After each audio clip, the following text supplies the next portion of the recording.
Eden garden వేదికగా జరిగిన match కోల్కతాకి ఒక పీడకలనే చెప్పాలి. అసాధ్యమనుకున్న దాన్ని సుసాధ్యం చేసి 261 పరుగుల భారీ లక్ష్యాన్ని పంజాబ్ జట్టు చాలా సులభంగా ఊదేసింది. ఇంకా 8 బాల్స్ మిగిలి ఉండగానే 8 వికెట్ల తేడాతో భారీ విజయాన్ని నమోదు చేసి టీ20 చరిత్రలోనే ఒక రికార్డుని క్రియేట్ చేసింది. ఇక సులభంగా గెలుస్తామనుకున్న మ్యాచ్లో ఇలా ఓడిపోవడంతో ఆ జట్టు కెప్టెన్ శ్రేయస్ అయ్యర్ ఒకంత నిరాశ చెందాడు.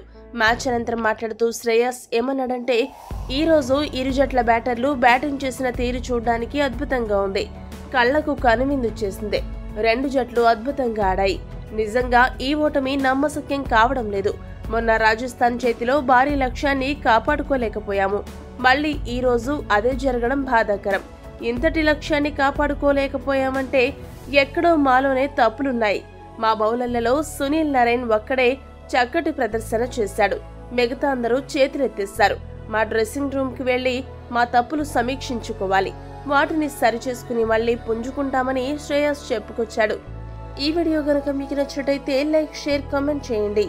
మరిన్ని స్పోర్ట్స్ అప్డేట్స్ కోసం మా ఛానల్ సబ్స్క్రైబ్ చేసుకోండి.